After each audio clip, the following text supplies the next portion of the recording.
الحمد لله الحمد لله الذي بنعمته تتم الصالحات أشهد أن لا إله إلا الله وحده لا شريك له وأشهد أن محمدا عبده ورسوله আল্লাহ পাকের অশেষ মেহেরবানি যে আল্লাহ পাক রব্বুল আলামিন আমাদের হায়াতকে দীর্ঘায়িত করে রমজান মাস পুরোটাই শেষ করার তৌফিক দান করেছেন। রমজানের 30টি রোজা রাখার তৌফিক দান করেছেন। সেই মহান রব্বুল আলামিনের লক্ষ কোটি শুকরিয়া। আমাদের জীবন থেকে রমজানের 30টি দিন চলে গেল। মুসলিম উম্মাহর জন্য ঈদ মানেই আনন্দ। দীর্ঘ এক মাস সিয়াম সাধনার পর আমাদের দুয়ারে ফিরে আসে এই ঈদ উল ফিতর। কিন্তু কখনো কি নিজেকে প্রশ্ন করেছেন, আমাদের এই আনন্দ আসলে কিসের? আজকাল আমরা মনে করি ঈদ মানেই হলো সারা রাত ডিজে পার্টি করা, উচ্চস্বরে গান বাজনা করা, নগ্নতা ইত্যাদি। না, আল্লাহর কসম, একজন মুমিনের জন্য ঈদের আনন্দ কখনোই এমন অশ্লীলতাই হতে পারে না। মুমিনের আনন্দ হলো রবের অনুগ্রহ পাওয়ার আনন্দ। পবিত্র কোরআনে আল্লাহ তাআলা ইরশাদ করেছেন, কুল বিফাদলিল্লাহি ওয়া বিরহমাতিহি ফাবিযালিকা ফালইফরাহু হুয়া খায়রুম মিম্মা ইয়াজমাউন। হে নবী, আপনি বলুন, আল্লাহর অনুগ্রহ ও দয়ায়, সুতরাং এতেই তাদের আনন্দিত হওয়া উচিত। তারা যা দুনিয়াবী সম্পদ সঞ্চয় করে তা অপেক্ষা এটি অনেক উত্তম।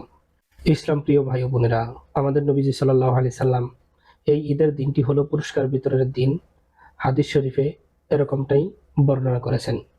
আনাস রাদিয়াল্লাহু তাআলা আনহু থেকে বর্ণিত সেই হাদিসটি, তিনি বলেন, রাসূলুল্লাহ সাল্লাল্লাহু আলাইহি সাল্লাম বলেছেন, লাইলাতুল কদর শুরু হলে জিবরাইল আলাইহিস সালাম দলবল সহ পৃথিবীতে নেমে আসেন।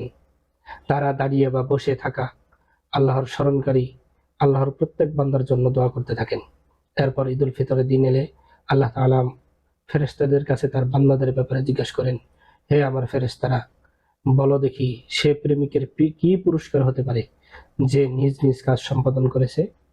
ফেরেশতারা বলে, হে আমাদের রব, তার পারিশ্রমিক পরিপূর্ণভাবে দিয়ে দেয় হচ্ছে তার পুরস্কার।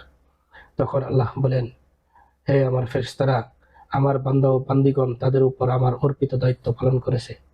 আজ ঈদের দিন আমার নিকট দুয়ার ধ্বনি দিতে দিতে ঈদগাহের দিকে ধাবিত হচ্ছে। আমার ইজ্জতের, বড়ত্বের, উঁচু শানের কসম, জেনে রাখো, তাদের দোয়া আমি নিশ্চয়ই কবুল করব। এরপর আল্লাহ বলেন, আমার বান্দাগণ, আমি নিশ্চয়ই তোমাদের সকল অপরাধ মাফ করে দিলাম, তোমাদের গুনাহ খাতাগুলোকে নেক কাজে পরিবর্তন করে দিলাম। রাসূলুল্লাহ সাল্লাল্লাহু আলাইহি সাল্লাম বলেন, অতঃপর তারা ক্ষমাপ্রাপ্ত হয়ে বাড়ি ফিরে যায়। সুবহানাল্লাহ।